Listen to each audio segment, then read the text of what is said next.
y'all. Welcome back to The Garden. I'm your host, Taryn Balzana, and I'm so glad that you're here. I feel like I haven't been here in forever. My last 6 episodes were pre-recorded because I was doing a lot of traveling over the summer, and so I personally feel like I haven't seen you guys in forever, even though I've still done episodes every week. They were just done ahead of time. But it's good to be back. It's good to be getting back into the routine of things and the life. And the summer was so fun, and now it's literally almost over. I feel like it went by in the blink of an eye. But it was so good, and I hope that you have had a great summer. Got to do some amazing traveling with my family and spend some quality time with those that I love, and so it was really good. But I'm excited for the rest of this year and what God has in store. So, we are actually closing in on season 2 very quickly. 2 more weeks after this one, season 2 will be over. And season 3 will be starting on August 21st. So, the first season I ended with 33 episodes, as I thought about the fact that that's how old Jesus was at the time of his crucifixion and resurrection. I felt like I just had to keep that number. So, for future reference, every 33 episodes will be a new season.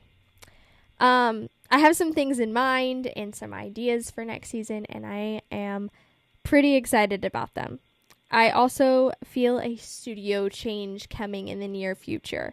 So, that's exciting. It will be after season 3 started, but that's okay. I have a feeling season 3 is going to keep us all on our toes. Just a little inclination I have. But I am super excited to see all that God has in store, and I'm excited to continue growing together. So with all that being said, let's dig into the good stuff, shall we? So I was talking with Trent the other day about potential topics, and he asked if I had done an episode on temptation, which I hadn't. I brushed on it here and there, but I haven't done a whole episode on it. And he was like, I think that would be a really good one. And I was thinking, and I was researching, and I was reading, and I remembered a sermon I listened to a couple months ago, and I was like, oh my gosh, yes, this topic, this story, this is perfect. So, some of the phrases that I use today are going to come from this message, but the message is from Pastor Rich Wilkerson Jr. If you don't know him, maybe you know his wife, Dawn Cherie. They have a church in Miami called the VOO Church. And anyway, this is a story I wanted to dive into, and I used some of my notes from this message, but as I was going over my notes in this message, God just really started breathing over it and pouring into me, and so I'm super excited about it. So today we're going to be in Judges 16, and I'm going to read the whole chapter because we haven't done that in a while, and I just want you to get a grasp on what we're talking about. So, Judges chapter 16.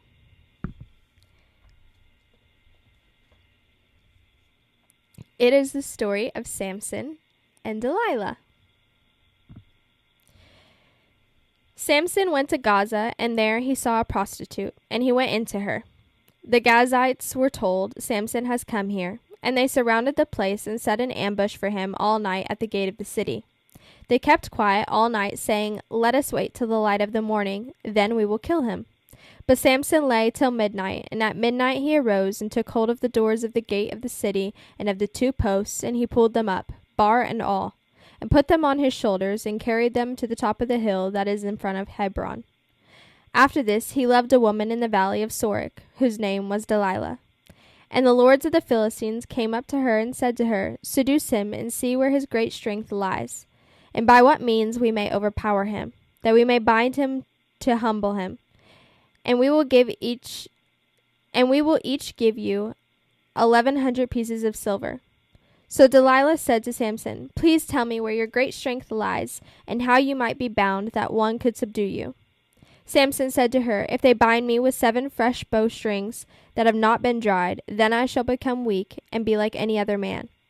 Then the lords of the Philistines brought up to her 7 fresh bowstrings that had not been dried, and she bound him with them. Now she had men lying in ambush in an inner chamber, and she said to him, "The Philistines are upon you, Samson." But he snapped the bowstrings as a thread of flax snaps when it touches the fire. So the secret of his strength was not known. Then Delilah said to Samson, "Behold, you have mocked me and told me lies. Please tell me how you might be bound." And he said to her, "If they bind me with new ropes that have not been used, then I shall become weak and be like any other man."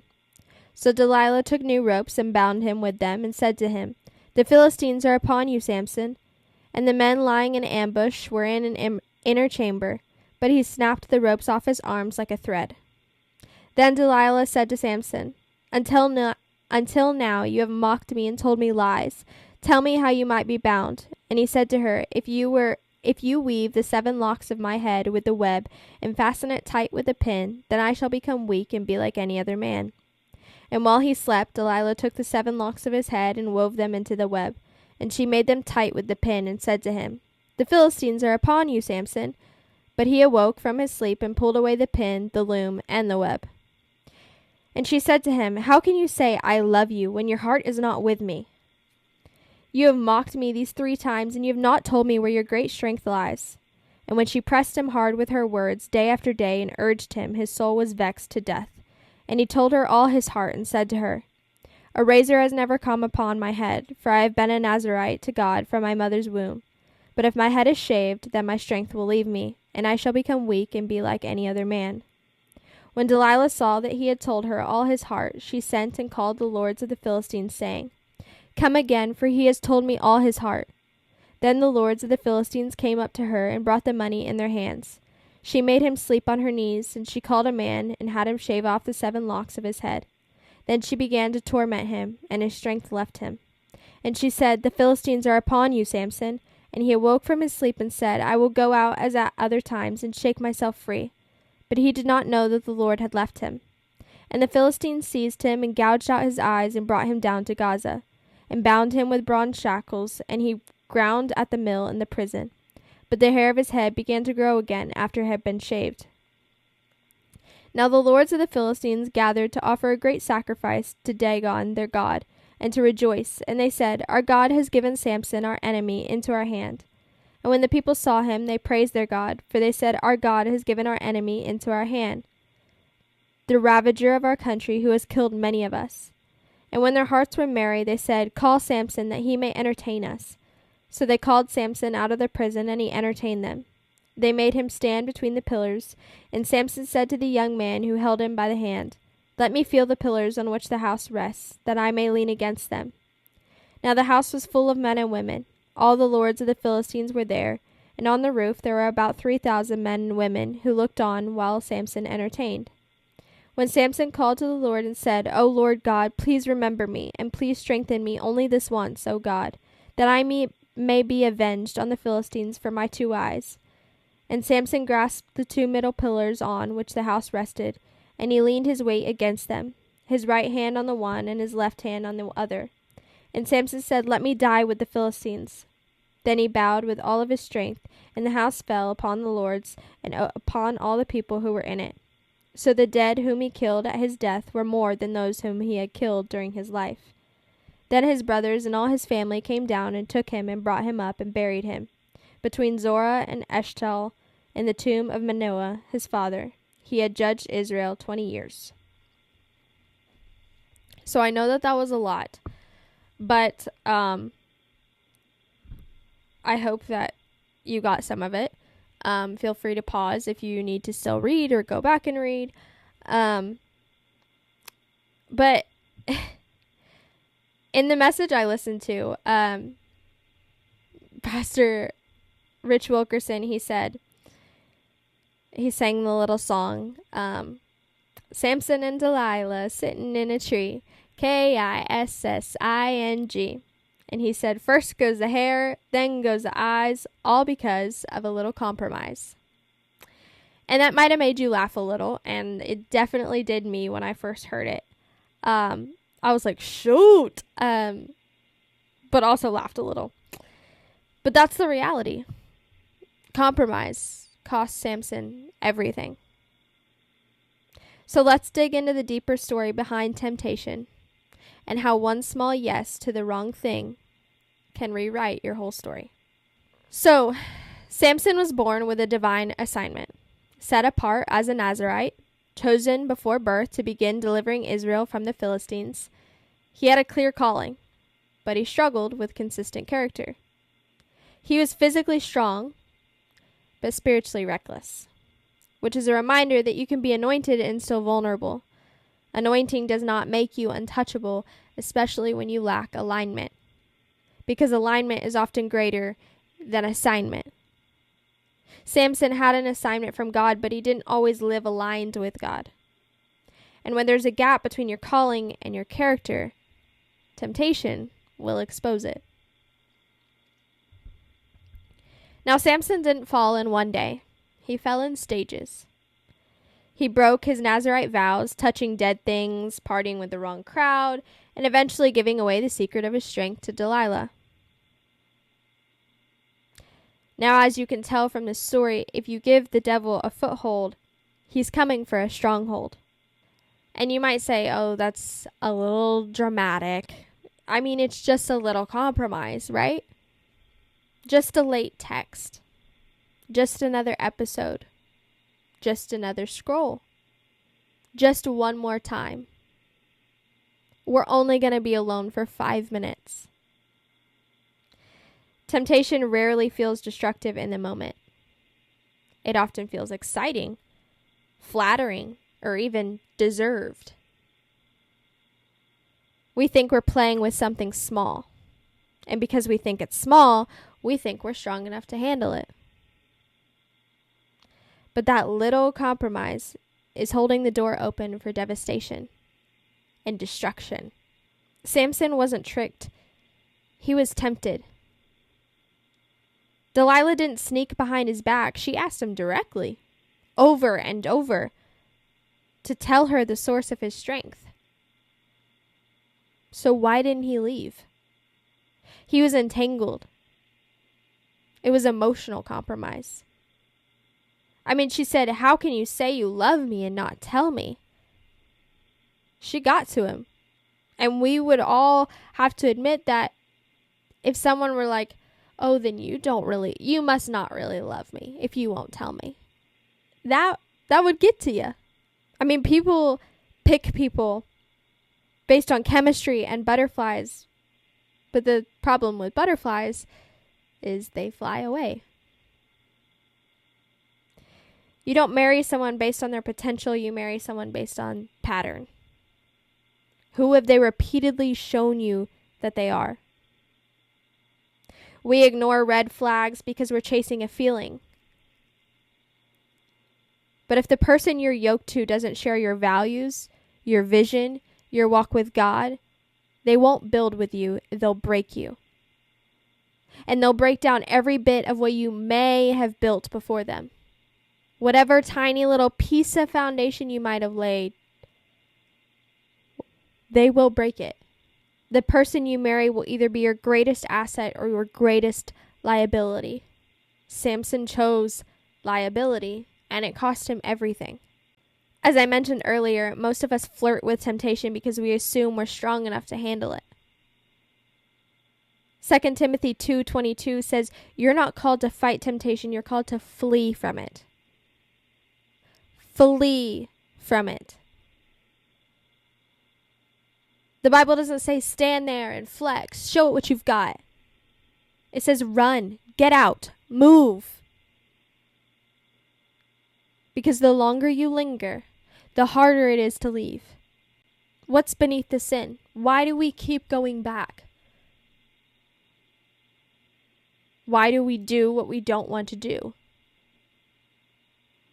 And sometimes you don't even know that you're not supposed to do it. if you don't have knowledge of the Bible and truth. Maybe it's not because we're evil or we're bad people. Maybe it's because we're empty. Temptation becomes magnetic when you're trying to fill a void. A relationship can't heal what only God can restore. A habit can't fix what your heart won't face. Samson had strength but not stability, power but not peace. And when you're empty on the inside, temptation always looks like a solution. God will break the chain. Any and every chain, he will break it. But only healing, only true healing will break the cycle. Because he can break those chains over and over again. But you have to decide to leave them on the ground. You have to decide to partner up with God, to work together to keep those chains off of you once he breaks them. There's a healing process. Temptation often exposes unhealed wounds. And if we don't deal with those wounds, we start hiding. But wounds that are neglected have a tendency to get infected. God can and will forgive what you confess, but you've got to bring it into the light. You don't earn your identity, you receive it, but you'll never walk in it fully if you're still hiding behind the shame of what you've done.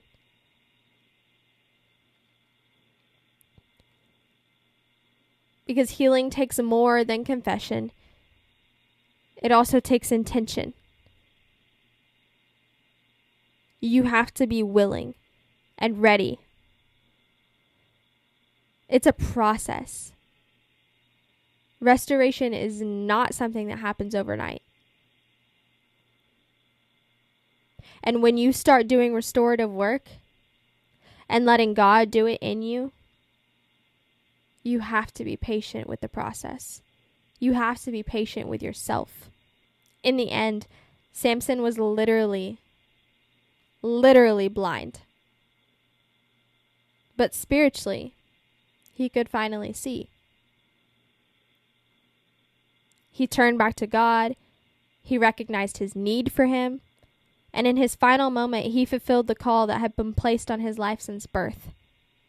It's better to be blind in the will of God than to have sight and remain lost. And I want you to know that if you've fallen, you're not finished. It's not over. But you need to stop trying to fight the temptation on your own. You need healing. You need alignment. You need truth. Which means above all, you need Jesus. We are human. And that means we are all prone to be enticed. We are all going to be tempted. And I think when people think of temptation, they automatically think of lust. They automatically think of what you're not supposed to do before you get married. But that's not all the temptation is. Temptation is scrolling on social media and seeing all of these people have things that you want. And you're tempted to long for those things. And you're tempted to get discontent. And you're tempted to grow a love for money. You're tempted to do things out of the ordinary to gain money. And again, you might think that I'm being dramatic. It's not that big of a deal, Taryn. You may be tempted to talk bad about someone, to gossip, to spend more time on social media than you do in your Bible, to spend time with that boy or girl because they give you butterflies, because there's something different and exciting, because you're in your little rebel phase. There's a whole list of temptations out there. It's not just referring to having sex before marriage. Although that's very real. That's not the only one. You could be tempted with the spotlight. And you could grow a love for having everyone's eyes on you. There are ways that the spotlight and money and social media and relationships can honor and glorify God.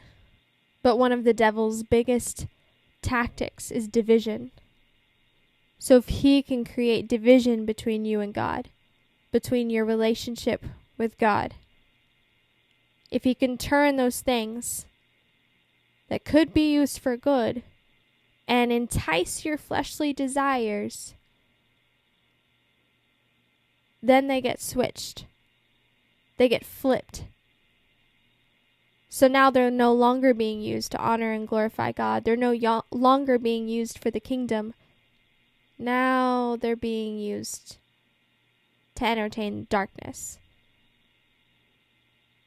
Now they're not being used for good. Now they're entertaining and they're satisfying your fleshly desires. And we will be tempted. Temptation is not a sin unless you're actively participating in it. Unless you know where your weakness is and you're engaging in it. But as we talked about, that usually stems from there being a deeper issue.